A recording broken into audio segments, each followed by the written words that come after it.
and most of the time in Horton people don't look at that. It's just eventually friction material goes away, and then you're down. And wherever you're down, you're down. So we invented Gold Top so that when you get down to 15% of your life, the fan clutch automatically comes back. The industry was asking us, can you give me some way to manually lock it up? Give me something I can crank down or bolt down so I can lock that fan plate to the pulley, so I can have a fully engaged fan clutch so I get home. We did the industry one better, and we made it auto lock. So when we get to 15% of our life left, we automatically engage. But how does that work? This is actually, there's a graph, but this is actually the best way to see it right here.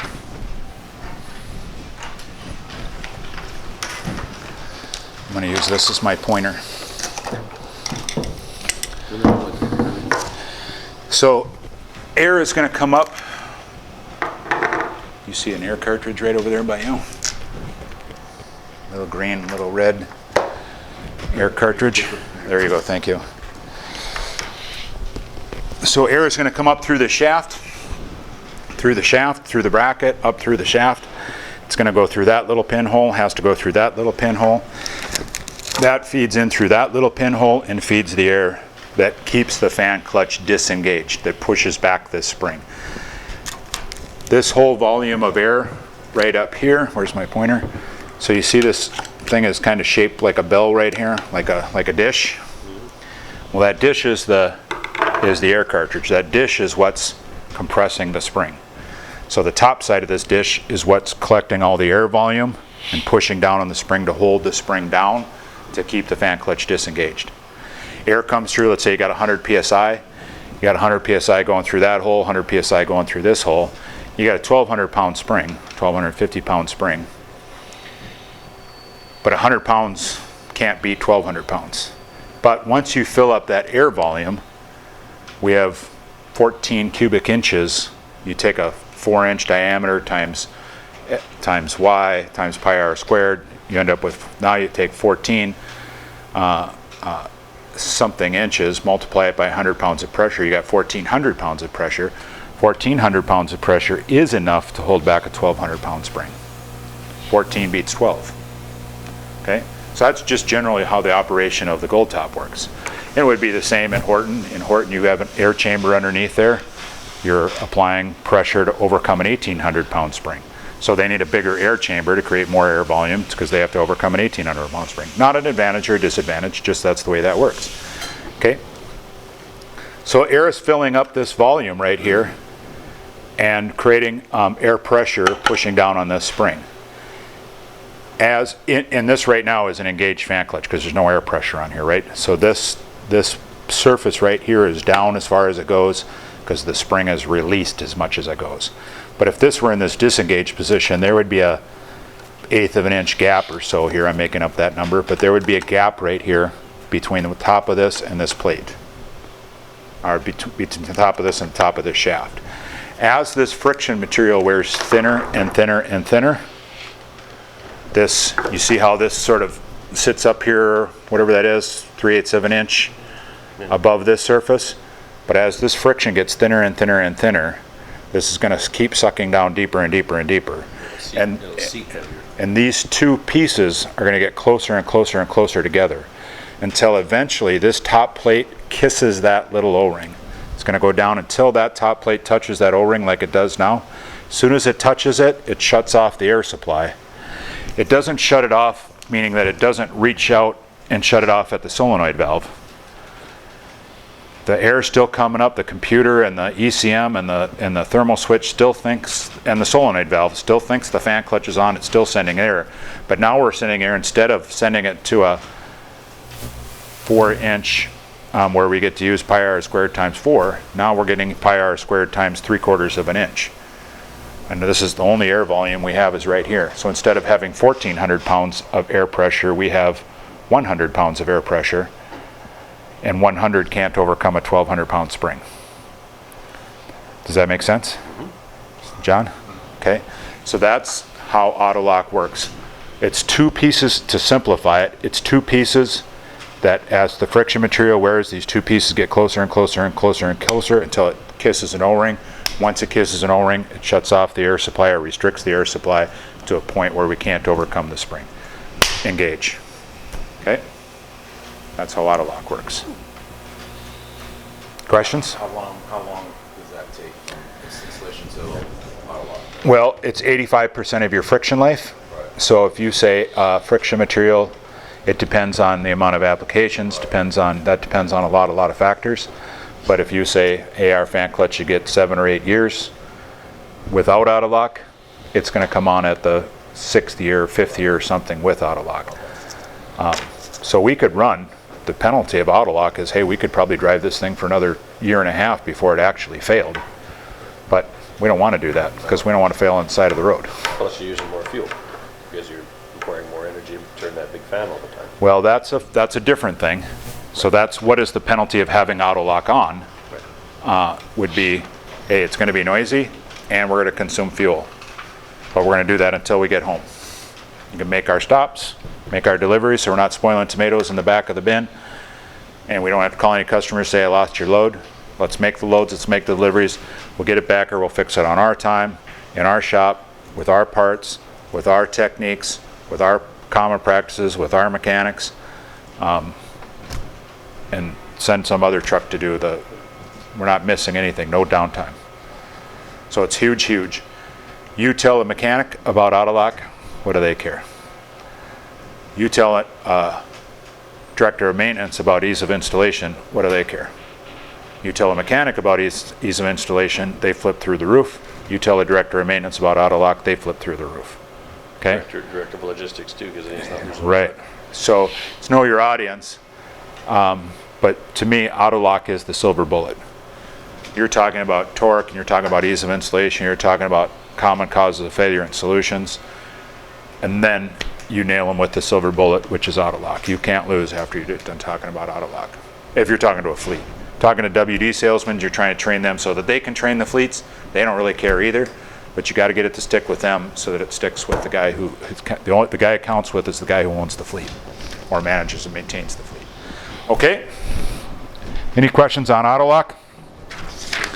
There's a nice slide here I have. This is part of a PowerPoint we put together. If you want this, you can have it. Most of you already should have it. But this actually walks you through the math. The surface area of the piston, it kind of shows you the moving parts. There's the air chamber, here's the air chamber. That little purple thing is the auto-lock seal. Air comes up through here, fills up this entire green area is the piston, which is the air chamber, which is creating that area. It's 2.37 inches, but 2.37 times pi r squared equals 17.72.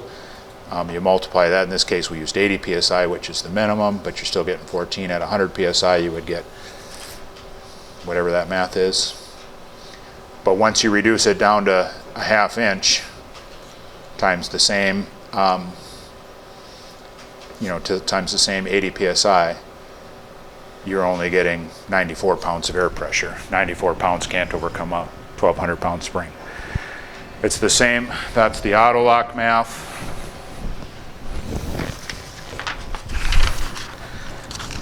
You can tell how last time I did this because it says 8801X, but the 8801X works in a very, very similar way. There's the air chamber up here, that's the piston, that's the part that reduces the spring, and then that little red part is the auto-lock seal. Okay? Gold top 2-speed works the same as gold top. Okay, questions? Did you learn something new? Did you know all that already? Most of it, but Yeah. the 8901 design, I never really knew how it did it. How that last little thing? Okay. The viscous fluid, 2-speed viscous fluid we'll talk about. We know that we use viscous fluid instead of magnets for the 2nd speed, but what kind of viscous fluid and how does it work exactly? The way that this viscous fluid, and again, this is the part this is the basic part, the elementary part. Viscous fluid is like honey. It has a shearing property. The way we describe it is, if we put these two markers on this page and we lifted that up, they're going to fall down at the same time, but if we put honey on this side and lifted it up, that's gonna shear its way down. It's gonna have some friction. Well, that same thing, as you're spinning this, you're spinning the gold top at 2,500 RPM, the red viscous plate is spinning with the bearing plate with the pulley, and then the top fan plate is freewheeling. But now we squirt some viscous fluid in there, and it causes that fan plate to drag along. But how did we choose the viscous fluid? We say that our Gold Top 2-speed produces about 1 to 2% less output than what Horton's does. Well, that's not good. We want to be able to produce more, right? Naturally, it's what you kind of think that's ego. We, like, if they're 20, we want to be 21, ha. So we did. They produced 21, or whatever it is, 20%. If they produce 20%, we want to produce 20%. But when we did that, the byproduct of the shearing, the byproduct of any energy that you create, whether it's friction material or magnets or whatever, viscous fluid is heat. Heat is always the byproduct. So when you have that shearing, there's going to be a heat that transfers through. At 20% output, we were getting too hot. So, and it would break down the viscous fluid. And it would be bad on the seals and the bearings and everything else that's in there. So then we went down to 15%. We went down to a thinner viscous fluid. We got 15% output, no heat. So then we went up to a little thicker, got 17% output, no heat. And we got up a little higher, 19%, no heat.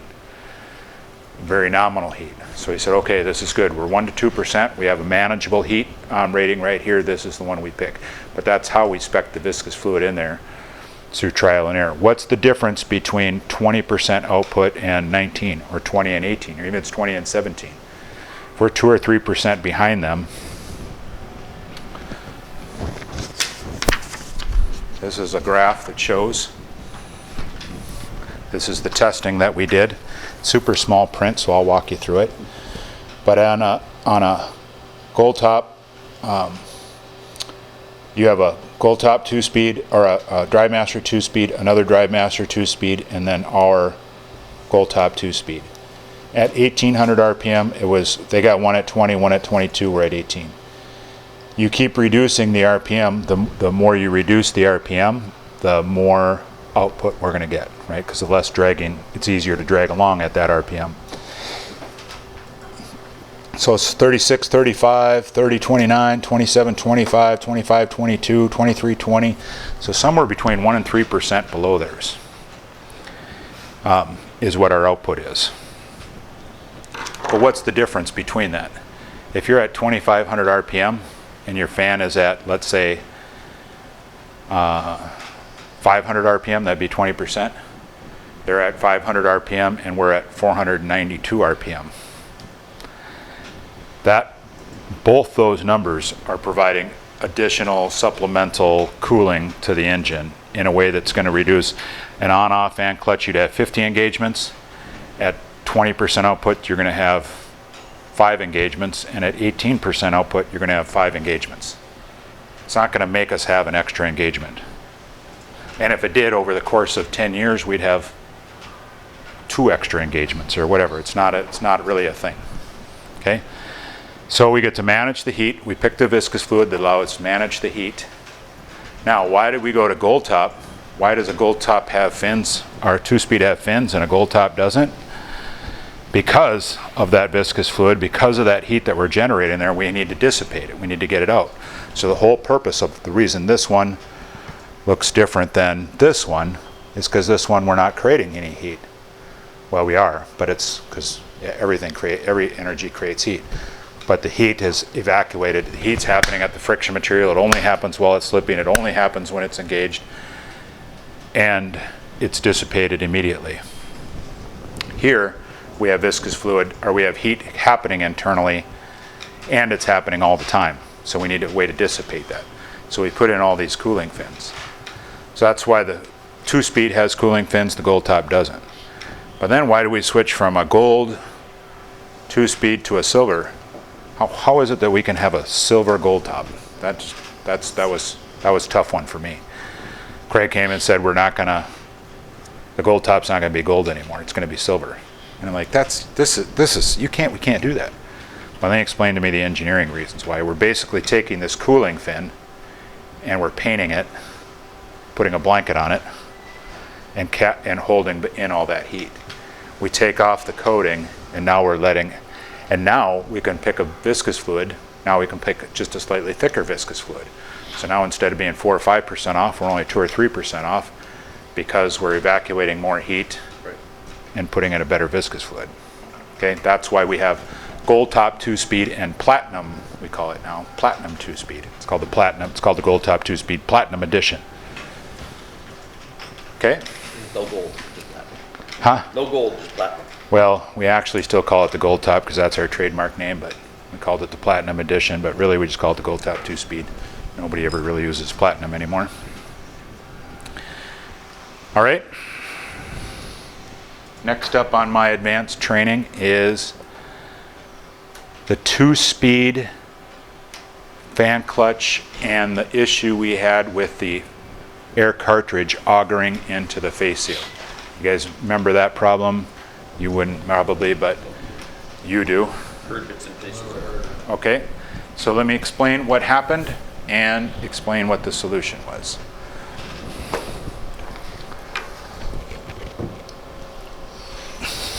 You have a air cartridge sitting in the shaft. You have the gold top sitting on top of the air cartridge, and the air is moving through that little pinhole out through the other little pinhole, just like I said. But this is rotating on here, right? That moves. So it's called the rotary union, meaning there's a union, it's touching, but there's movement there. So if this wears or this wears, and then you have an air leak, then you have no fan clutch, okay? This is made to wear. It's made to have a little bit of pressure, but this can wear a little bit because you've got some movement there, okay? So this is moving, but neither one of them really wears into the other one, so to speak, and it does that forever. What was happening with the 2-speed versus a gold top, in a gold top, the only time that this face seal rotates, the only time you have that, that kind of movement on it, it's actually this never moves, but that does. The only time you ever have that kind of motion on it is when it's in its engaged position. Okay? So an on-off fan clutch should only be in the engaged position 5% of the time. So 95% of the time, this isn't moving. 5% of the time, it is.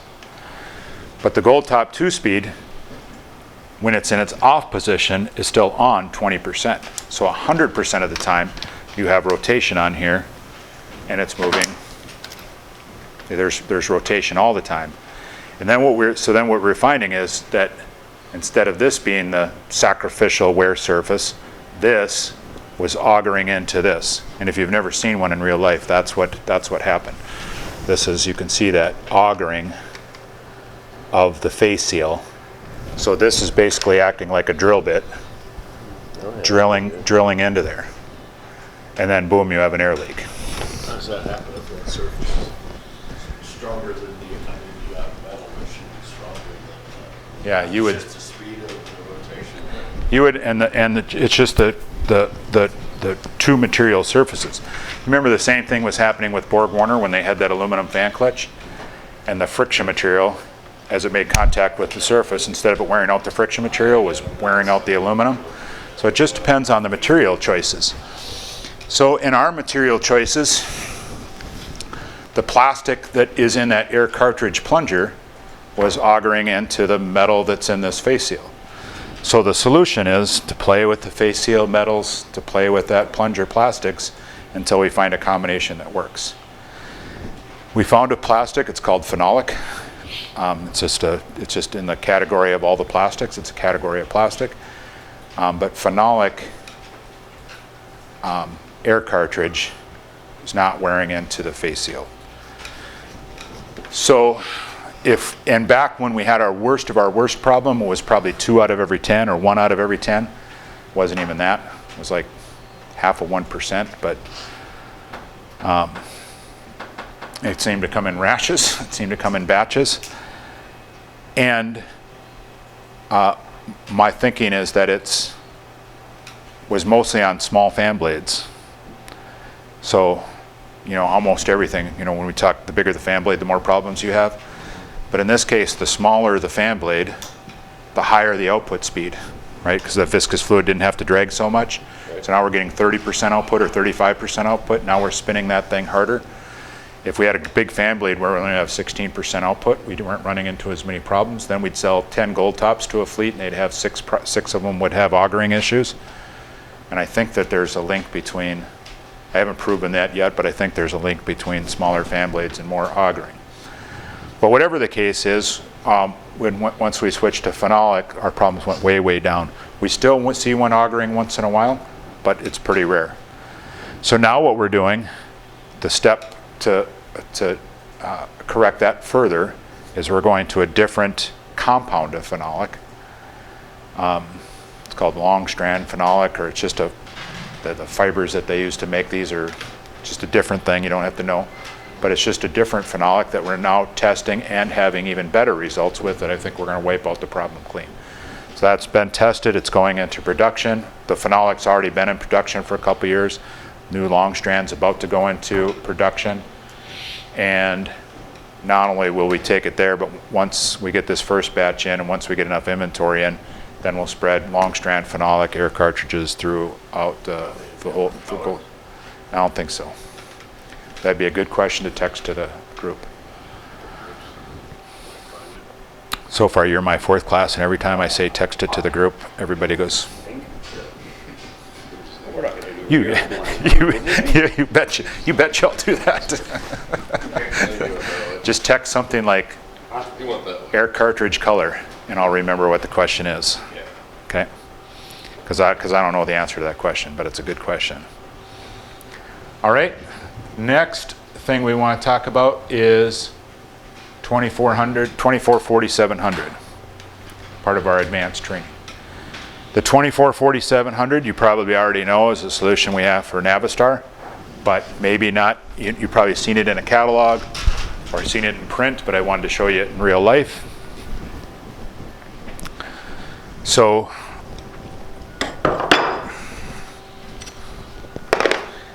this is the part number from Horton to be 994701. That's their fan clutch part number.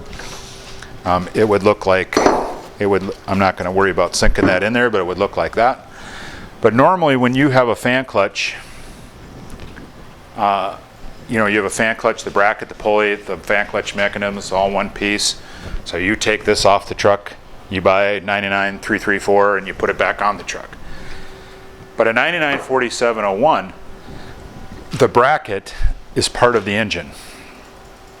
There's a bracket with a fan clutch shaft sticking out that you don't get to take off. You can't take that part off the truck. So you take off the fan clutch. This is called a Horton clutch pack. This is the Horton clutch pack. So this is the entire fan clutch. So instead, because you can't take all that other stuff off, you take this off and you put this one back on. Once you get this off, you can take the pulley off the shaft. You kind of have to beat it out of there a little bit in order to replace the bearings, and then put that back on the shaft, and then you put your clutch pack back on your pulley. But you never get to take the bracket off and do it all as one assembly. Okay? When they designed this one, a normal Horton pulley is sort of dished down like this so that it can take a DriveMaster kit or it can take a gold top. That's bell-shaped in the same way, so they go together. But this one is not bell-shaped. This one has this flat front, we call it. So that doesn't go on there. It doesn't fit. Right. So the consequence, the problem that needs solving from a company that solves problems, the problem is, in order for a Navistar dealer to have this part available, they have to stock a completely different part number just for when they run into these. This is a pretty expensive $700-800 kit. And it's not super popular, so you have to keep this one thing on. You're going to sell once every other year, or once a year, or something like that. So most Navistar dealers don't have this. So then they got to order it, and all the customers waiting. So either the customer's waiting, or the dealer's got a slow-moving part on its shelf. So our solution was simply to make this riser plate. So we put that in there. This is a $100 part. You put that in there, and then that allows you to put on the same gold top. The same gold top that would go on all the other part numbers now can go on this 994701 because we put this little riser plate on there. So now they have to stock a $100 part instead of a $700 part. It doesn't move the fan on any further? Nope, nope, because look at how thick this is, right? And that overlaps, okay, got it. So your fan plate sits in the same spot. It's a great question. It's the second time they came up. And I asked the first person to text it to the group to make sure I answered it again, because I'm sure other people have that question too. Okay, I think somebody did, but yeah, but it wouldn't be good for, hey, does 24-4700 move the fan Closer to the rad. closer to the rad? That's a good question. We'll let Dan answer that question so that we get the for sure right answer. Okay, so that is 24-4700. Next thing I want to talk about is the truth about torque.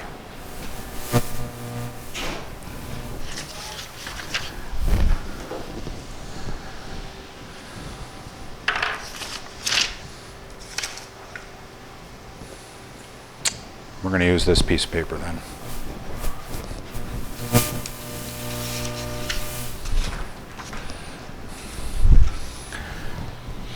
I printed this off for you. I discovered that it's, nope, I got that one already.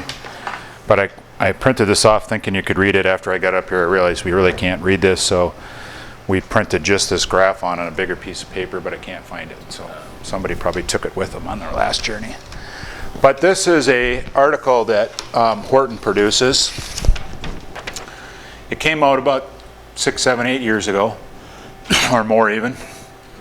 But it's an attack on Gold Top. It's very well done. I like, you know, we publish materials that talk about why the common cause of failure at Horton, what the solutions are. They should get to talk from a technical standpoint using literature to talk about what they don't like, what they think is wrong with ours. So it's all fair game, nothing bad about this. But what it says, once you read through it all, the first part says exactly the same thing that I say. Fan clutches produce torque, fan blades require torque, and it says torque is created by friction and springs and fan blades as diameter, and it's all that same stuff. And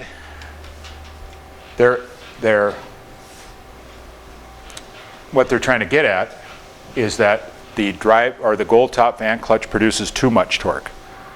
That 5,000 inch-pounds of torque is bad. And we're Horton, and we work with the OE engineers, and we make fan blades, and if there's anybody that's going to know how much torque a fan blade requires, it's us, because Kip Masters doesn't make fan blades, and you guys don't work with OE engineers, and how would you guys know? Only we could know. And we design our fan clutches specifically and exactly to the torque that it needs to be. And no fan clutch requires any torque more than 2,200, and we make a fan clutch that produces 2,400. So that's the summary of what that says. And they have graphs to prove it. Now, I love this. I use it. I want to republish this and put Kit Masters logo on it, because exactly what they say is exactly true and is exactly my point. And they put the graph on there to prove it. They did all the work for you. They did all the work for me. Thank you, Horton. So what this says is that their fan clutch at 2,500 RPM, using an 11 blade 32 inch fan, at 1,100 RPM, it takes their fan clutch 1.6 seconds to engage. And they show that in that bottom graph, this nice slow gradual engagement. And it's nice, it doesn't hurt anything, it's not offensive. It's rather flaccid. I like that word. It's limp. Huh? It needs some Viagra. So the solution is the little blue fan clutch, or the The green arrow.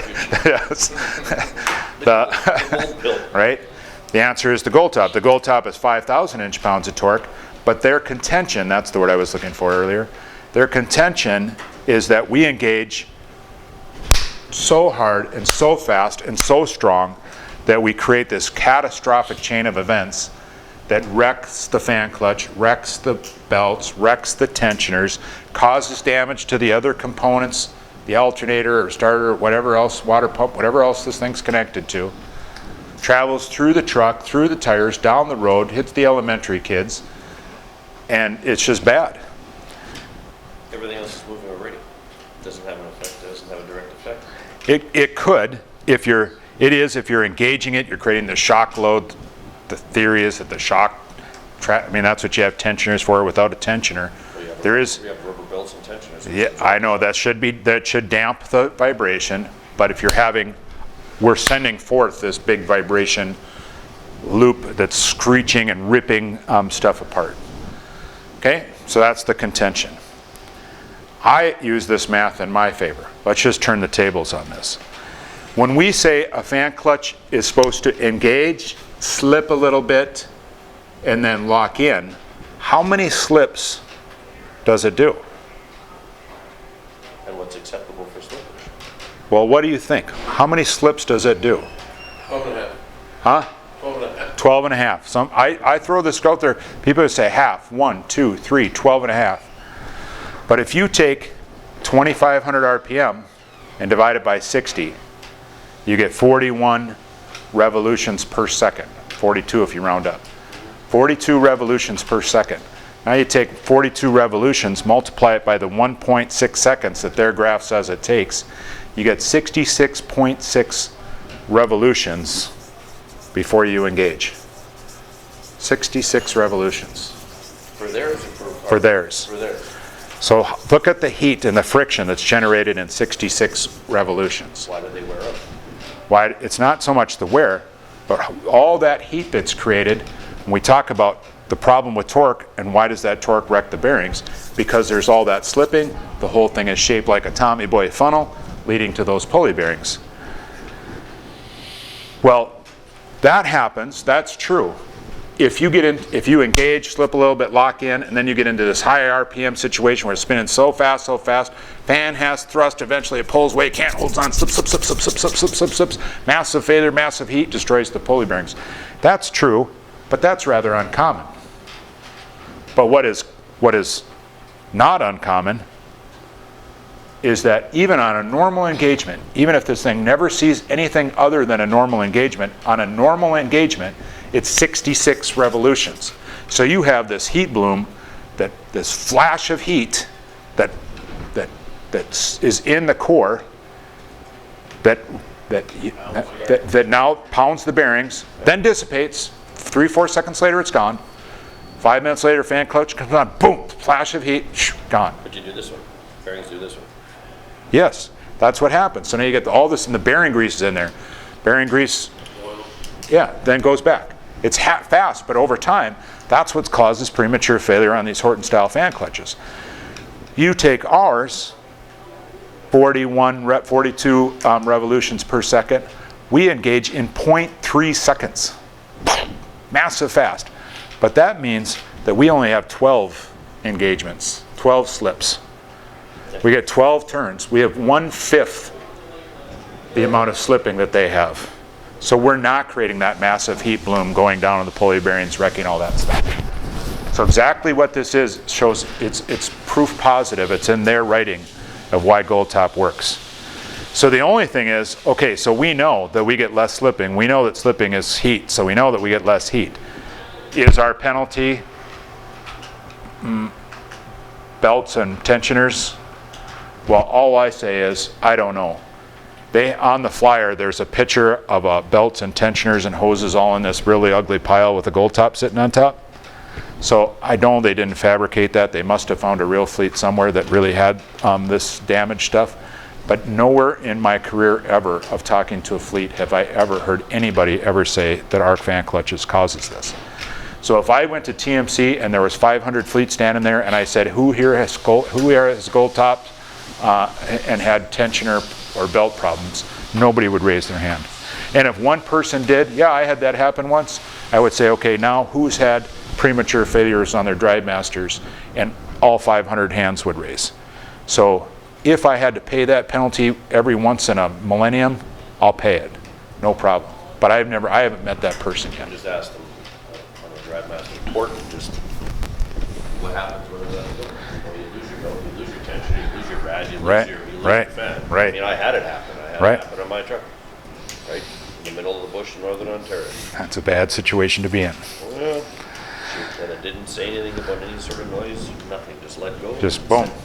She just pushed right out. All right, that's truth about torque. The next thing we're going to talk about is test stand data. We have what's our end time supposed to be? 2:15, we're over. Okay, so let me show you this one then. No one up here yet, so you're okay. Yeah. This is our test stand data. Let me get a couple more copies. So this is something that people have asked for. We talk about, if you've already been down to that side of the tour and you saw our test stands, this is the data that it produces. You might as well have it. This shows, the first one shows 8901N versus a Borg Warner versus a Klondike. The bottom part of it shows what the test is. Hey, we're using an 11 blade 32-inch fan. We're spinning at 1800 RPM. We got 5 seconds on, 10 seconds off. At 5 seconds on, 10 seconds off, you got Borg Warner at 200,000, you got Horton at 100,000, you have us at 300,000. This is not an opinion, it's empirical data. It's not an independent test lab, it's us. We could have cheated, but you guys know us, we don't cheat. Gold top versus Drive Master, 175 versus 330. 2-speed, 300 versus 400. So this is a little thing you can use. You can have this, you can duplicate it. I'd prefer if you didn't take out an ad in a paper showing it. But if you want to give it to somebody, you can. I don't really want to distribute it by the thousands, but you don't have to hold it in.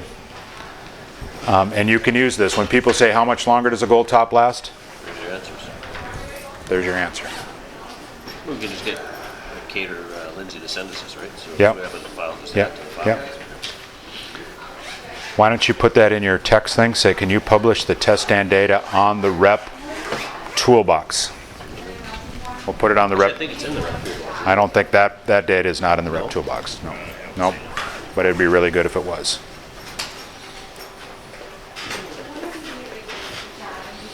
All right. Thank you, sir. Thank you, sir. All right. You guys get to end with Kate. Congratulations. You guys got the lucky group.